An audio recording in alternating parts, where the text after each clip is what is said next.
Nobody invested in my business. Nobody helped me. Many people gave up on me. Many people lost hope in me. And most days I'm ignored, and your phone is not always called with people wanting to interview you and celebrate your life. And I've waited 25 years for this. Welcome to Onward and Upward with Leslie E. Royal. I'm Leslie, and I will be interviewing exceptional African American women who have made an amazing difference in their local and global community. One such amazing woman is JB Bryan, who is the owner of the JB Bryan Financial Group and creator of AfroEconomics. Welcome, Miss JB. It's so good to be here. So good to have this opportunity. Thank you. Thank you for the invitation, and thank you for the opportunity to see and meet so many wonderful women that you're interviewing. I went to the YouTube channel and it's amazing. Well, it is my pleasure, Miss JP. I'm so excited about this 10-part series of Onward and Upward with Leslie E. Royal. And it was really important to me to have a personal finance expert as a part of this series. And you were the first person that I thought of. So thank you so very much for coming.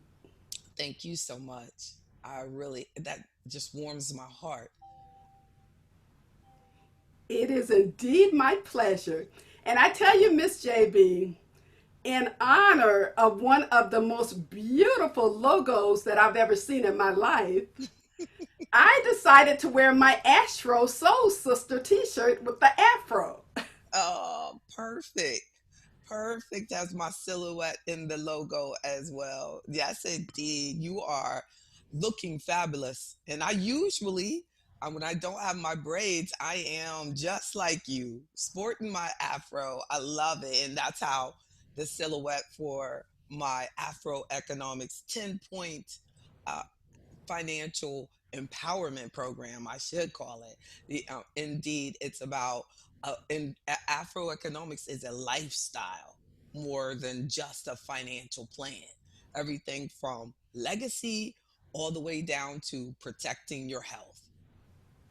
I love it. I love it. Thank you so much for sharing that with me. And I loved your logo, love seeing it on your book, love seeing all of your marketing and promotions, and didn't realize that it was your silhouette. You are an absolutely beautiful woman. Well, I guess it's not really my silhouette, but it's a silhouette. Thank you. That is amazing how we just kind of feel when I see, like, on your t-shirt as well, your Astro Soul Sister. She is beautiful, and I see myself in her. I see myself in you, and I definitely think that I have to live as an example to all the sisters out there that I hope that I am their silhouette.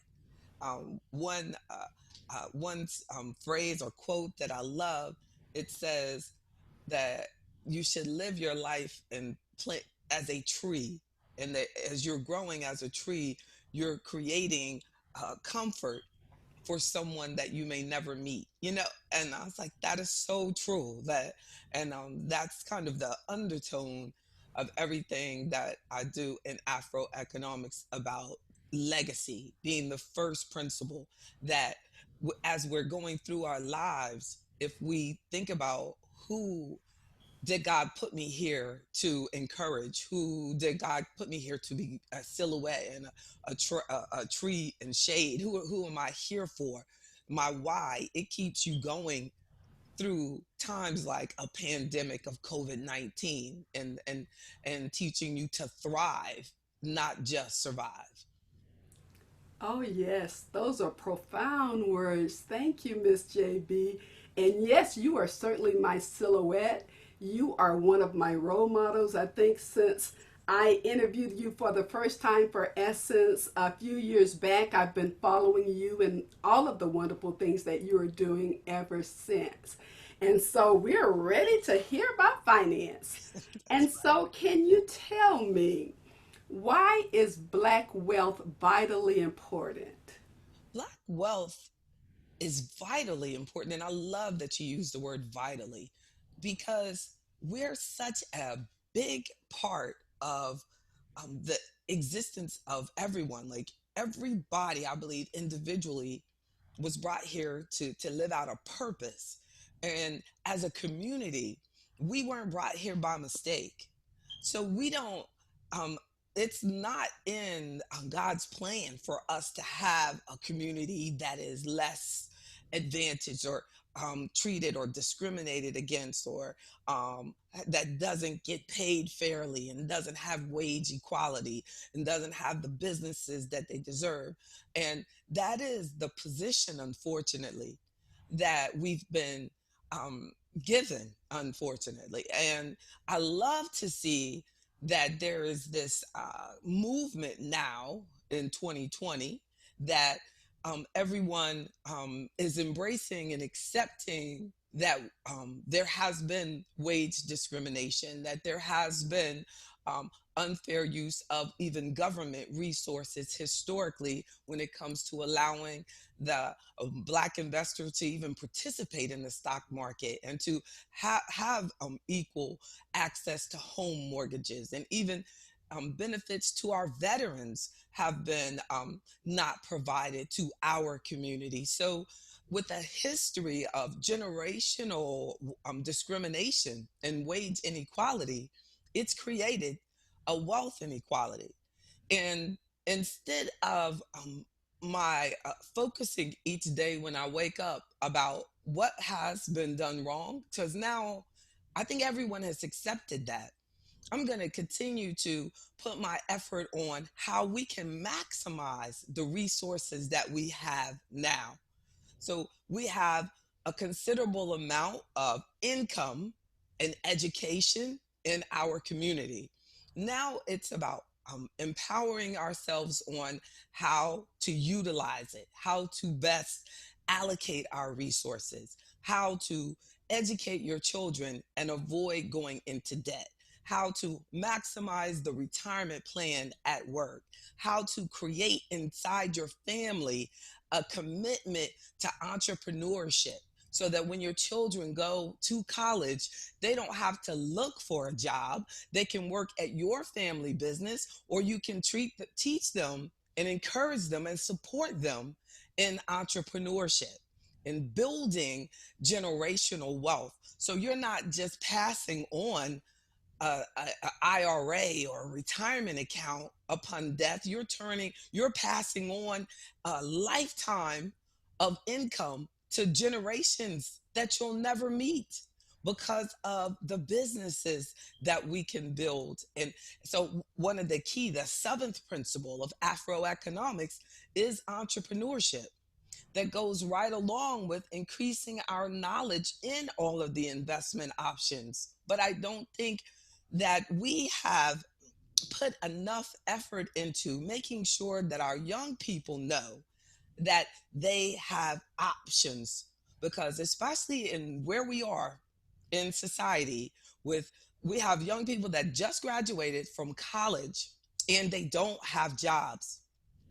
We need to teach them to create opportunity, to find opportunity, how to take that information they have now and focus on how to get skills, how to apply that, and to also teach them the reality is that just because we have that college education, it does not mean that you have a lot to offer in the workplace yet. So because of that, we need to read books like The Miseducation of the Negro so that you can understand that even in the 1930s, when when the book was written, that we still have that challenge of being resourceful and empowering ourselves, creating opportunities, investing into yourself, investing into your future, avoiding debt, and being proud of hard work, and being proud of the reality that everyone that came before you that reached the levels that you aspire to, They did have to do some sacrificing. There did have to be where I'm going to have to delay the use of this right now so that those who come after me, or even myself, that I will have the resources I need as I age. So there has to be just that understanding that Black wealth cannot, that wealth gap cannot just disappear. Everything that I'm working for will be enjoyed by everyone after me, because if I enjoy it, then they can't enjoy it. So Thank, entrepreneurship requires that type of sacrifice, that every day when I get up, I know that I'm getting up because I have a legacy to leave on this planet. And it requires, when the going gets tough, you know, the strong get going. Like, this is some special times, and you need to develop a strong team of professionals and resources and commitment, and surround yourself with it, and move you and your family financially, spiritually, and holistically through this time period. thank you, Miss JB. That is why you are here today. Oh, you're so positive. Yes, yes, indeed. Those are great words of wisdom. Now, why is it important to us to save, and how would we go about doing so? And saving, I'm glad you used that word, because saving and investing are two different things. And I was just did a meeting this morning, Ms. Royal, that was about that.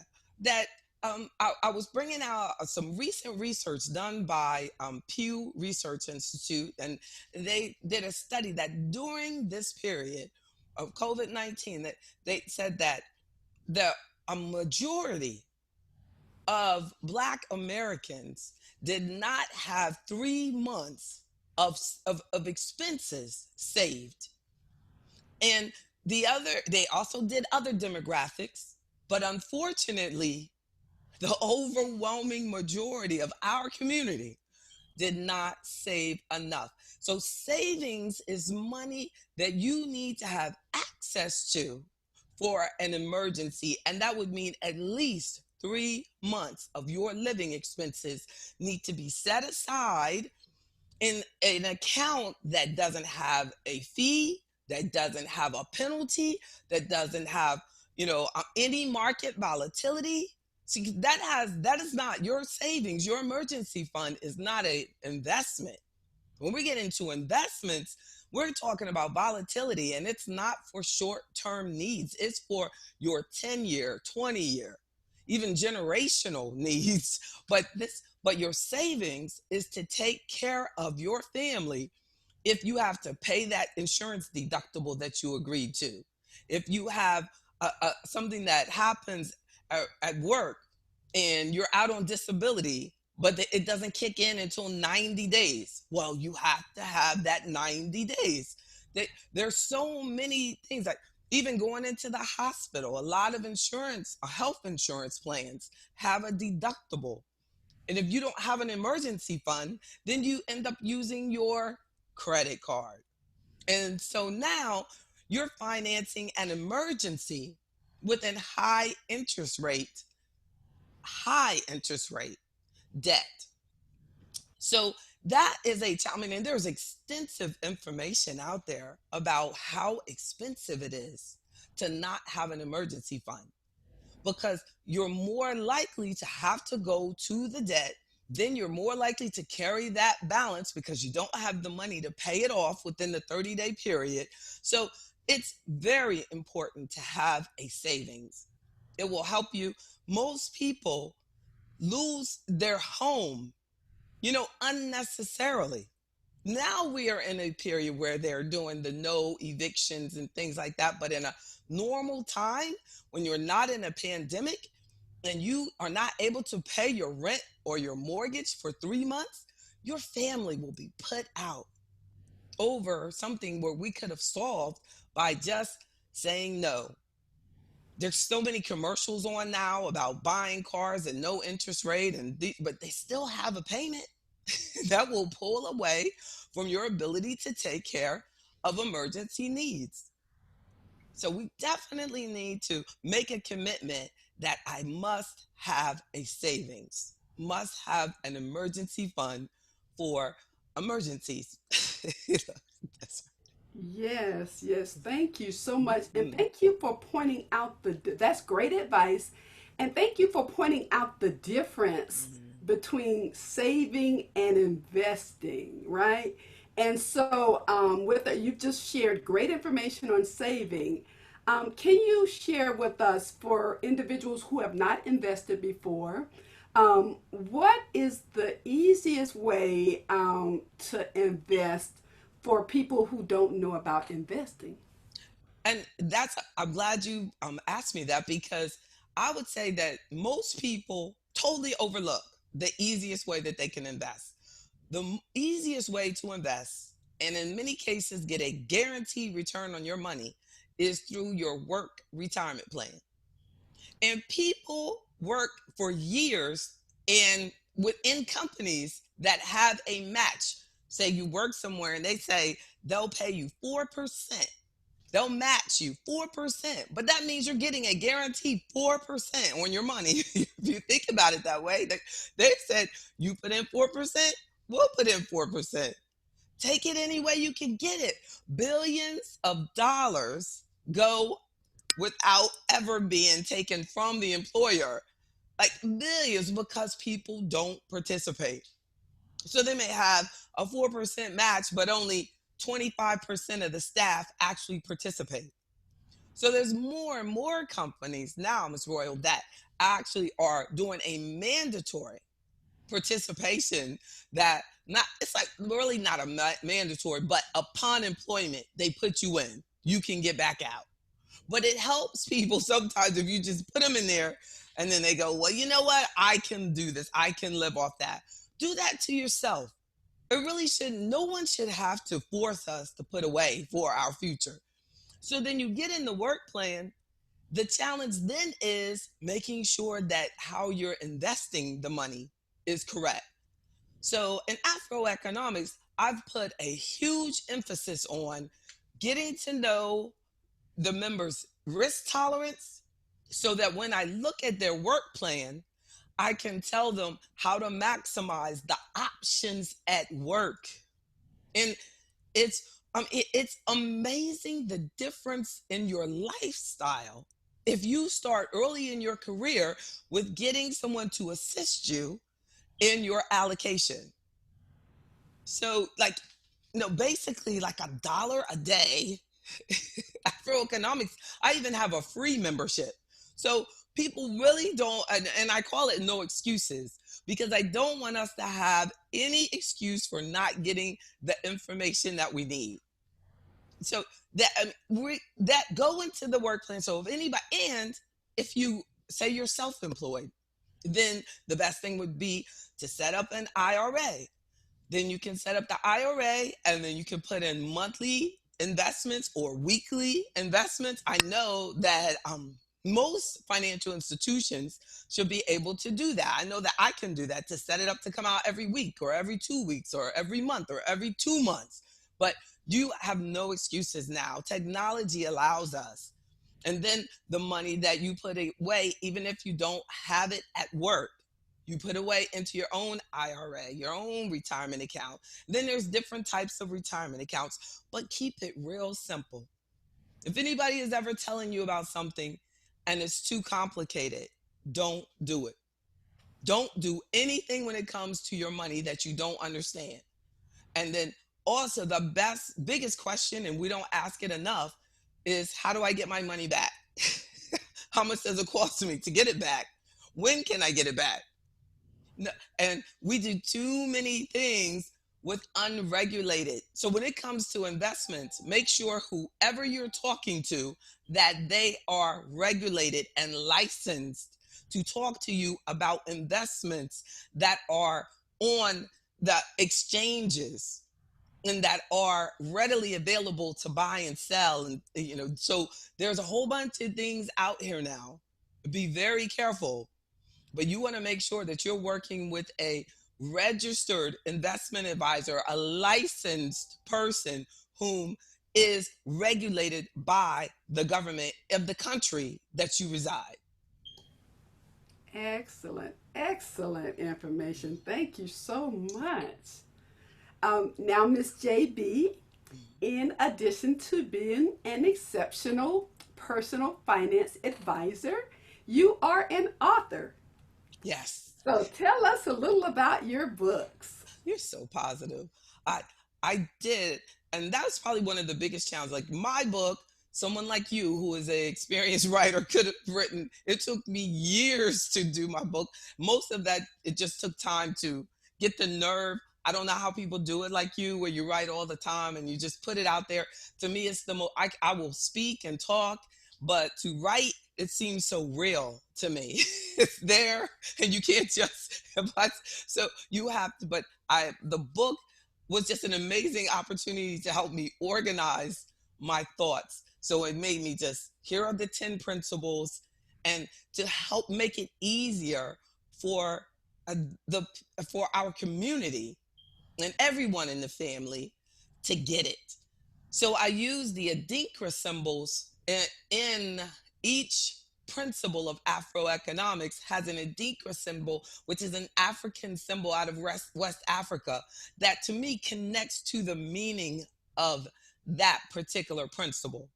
So, and someone may say like, and even Afroeconomics itself has an Adinkra symbol connected to it for the morning star and the wheel of transition and new beginnings. I just see a wheel and the sun and this morning star just as how we have to view ourselves financially, that every day a new beginning, and that we can build on things and continuously move forward. Don't stop, just continuously move forward. And a lot of times, unfortunately, I meet people and they've got to a particular problem or a particular issue in their life and they put the brakes on and the wheel stops moving.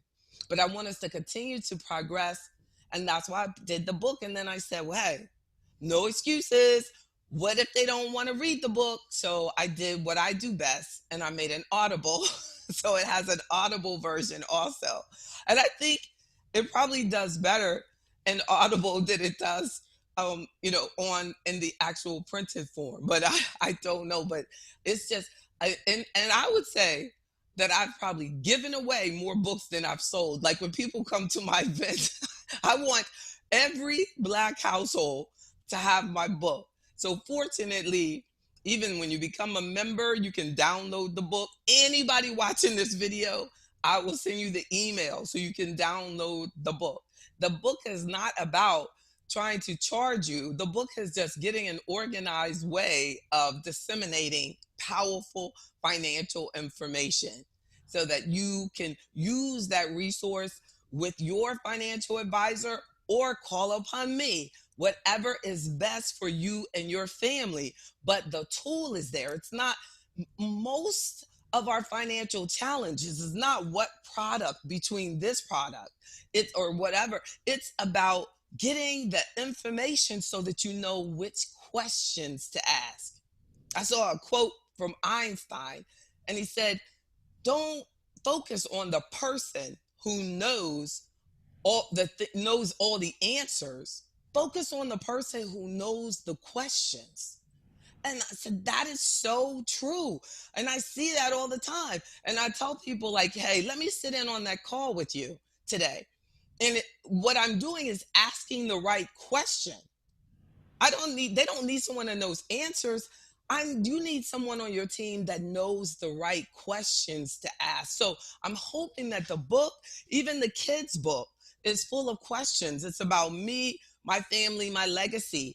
It's about the kids going around the family and asking their cousins' names and what they like to do and how tall are you, grandma, and this and just getting to know each other. Because too often now when we have family gatherings, we're just sitting there watching television, you know, or watching a movie. but we need to ask more questions. We need to get to know. That's how we become the motivation and the role model for our children. And then there's the workbook that goes along with the adult book. But it's easy. I even did a teen teen a teen financial summit over this summer because they were out of school. And I said, I'll never have this opportunity to get to teenagers. So it was like over 100, Miss Royal, that actually participated. It was absolutely free, and they did 7 consistent weeks, and I quizzed them and they had homework and they did it. But I focused on things that aren't in the basic financial literacy about teen identity theft. People, family members, unfortunately, are still in the identity of teenagers. Like, just getting the teenagers to know about options for paying for college and how it's their responsibility and how it is possible to go to school and avoid debt. So, just some financials. What is your dream? I talked about Monopoly, the game Monopoly, and how it relates to real life, and asking them, and we had questions back and forth. So, and about entrepreneurship, what type of business, if they started one, what would they have, and what type of if you could meet anyone, who would you like to meet, and what would you ask them? So, it's all mixed in there. It's all in there. Thank you, Miss JB, for having our best interests at heart. You are more than a personal finance expert. You're someone who genuinely cares for others, and thank you so much for sharing that. Can you share the name of your books? AfroEconomics, Our Black Wealth Matters. AfroEconomics. And definitely the least expensive way, if you would like to purchase the book, is go to AfroEconomics, one word.com. Shipping is free. And if you're watching this right now and you're a friend of Miss Loyal, you're a friend of me, Miss Royal, Miss Exact. No, look, that's loyal, loyal, loyal, and royal. That she is. You can email me and just get a free ebook at jb@jbbryan.com. But if you're into the printed form like I am, I like to see it. I love that library behind you, just like a true writer, isn't she?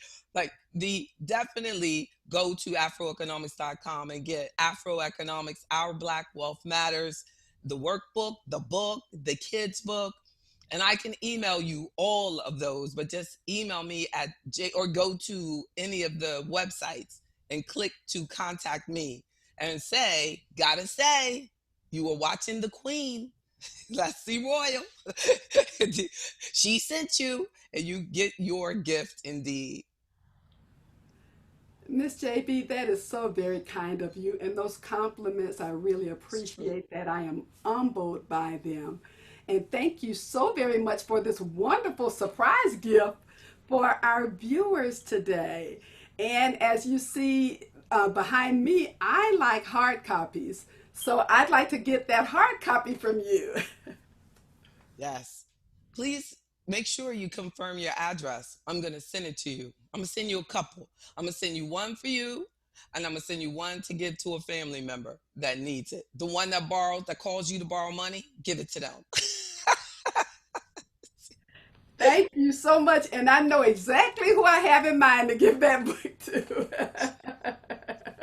Thank you so much, Miss JB. Now, Miss JB, I can imagine that you have gone through this life doing all of the amazing things that you have done, being as accomplished as you are without facing some adversity. So, when you faced adversity, how did you confront it? I started the firm at I was in my 20s. So, my firm has been around for 25 years now, over 25 years. And one thing I have noticed is that what we consider adversity changes through your life.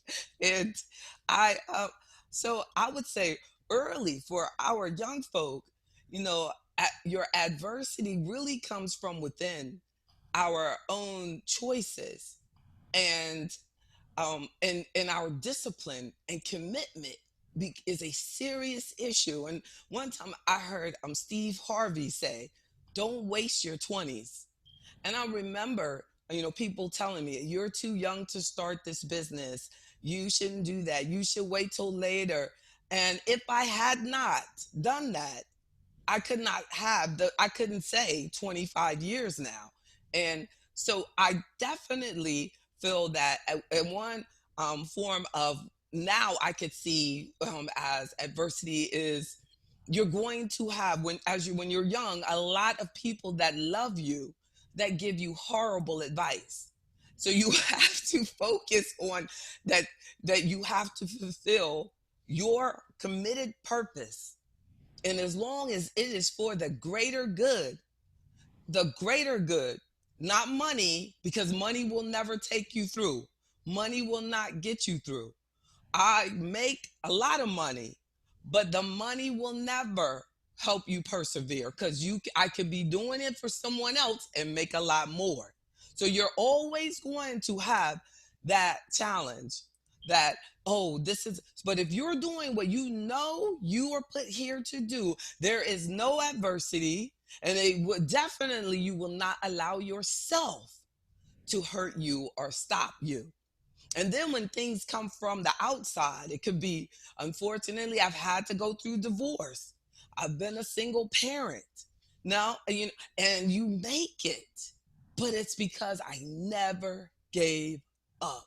There are times where people offered me jobs and, come work over here and we'll give you a bonus. And there's always going to be that temptation of, this would be easier. So that, to me, ease, comfort, that's adversity. But when you get strength, stronger, and when you get older, all you see is that, thank God I made the right choice. I focused on the clients that need me. I focused on being a good mother. I focused on being a good person. I focused on God's will for my life. I focused, but you can't get to the, thank God I made it, until you make some really good choices. So, and you're not going to always have, nobody invested in my business. Nobody helped me. Many people gave up on me. Many people lost hope in me. And most days I'm ignored, and your phone is not always called with people wanting to interview you and celebrate your life. And, I've waited 25 years for this. So I've been working every day. I haven't had 2 weeks vacation, haven't had months off, don't have the 3 week. Think about 25 years, people retire after that. I haven't had it. They would have, if they were still working, I have clients working 25 years, they have 4 weeks paid vacation. So when you make a choice, you stick to it, then you see, then it all makes sense. But when we're in the midst of the adversity, that's when your strength is built. Like, I do push-ups every morning. And when you get down, and not the girl kind, the full kind, army push-ups. And my trainer says, she says, touch the floor. My nose is on the floor. That's where your strength is built. And you pull back up, and you pull back up, and you pull back up, and then back again, right? But that's symbolic of exactly how life is. That is great, great insight, Miss JB. We really needed that. I really needed that. And thank you for sharing that with our viewers. Oh my goodness. Now, Miss JB, what does onward and upward mean to you? I love it. And I have a Facebook friend. He is a musician in Boston, and we're from the same country little hometown in Ahoskie, North Carolina. And he always says, onward and upward. And then when you said that, I said, wow, I love that phrase. I don't know if any of his friends really caught on to that he says that, but I always say hashtag onward and upward. It means push that push up. Keep on going. It is definitely everything. It should be a song. It should be a entrepreneur anthem. Onward and upward means let's keep going and let's not go sideways. Let's go up, advancing. That is perfect. I love it. Let's keep going and let's not go sideways. Sideways, up. That's right. That's right. That is excellent, Miss JB. And now let me ask you this. How is your faith your guiding compass? My relationship with God has been the only reason I'm still standing and advancing. That is like that is my greatest achievement. My relationship with God. Like that I realize that real success is your internal peace and the lives that I'm touching, because the world is so full of materialism that it will confuse you that you are supposed to just make money. And if you're just making money, then you're okay. But when you are focused on that, you will see why billionaires kill themselves. Why you'll see people who die and made billions and they're broke and they have nothing to give to their great grandchildren upon their death. And they are found with a drug overdose when people who in this world think that they have everything. But when I realized that God is like so much more than that, he wants your $1 billion effort to be in the billions of people that you help. And I truly believe that if I help you be a better person, then I will live on forever through what I did for you. It might not have my initials on it, but it doesn't matter. The spirit of me is in it. So if someone's watching and they always wanted to start have their own business, but someone told them, no, don't, now they know someone told me that too. And I still did it and I'm still standing. And the people who told me no, don't, are the ones who are so proud of me now. So know that they only want to help you. They only want to protect you. But sometimes it's just going to be you and God. That's it. And God is like, I have like something I want you to do, and I want you to go help somebody, and you're gonna have to do it. And I know you're tired, and I know you feel like you've done enough, and everybody's telling you that you do too much and this and that. Don't listen.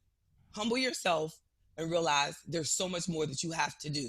There's so many more people you have to help. If we focused on helping people, we really wouldn't have to worry about if your sales are up or if your profits are up. Because if you're just focusing on, let me help people that want to be helped, we also waste a lot of time on helping people that don't want to be helped. If you know that they don't want your help, you have to remove yourself and go help someone that wants to be helped, that needs to be helped.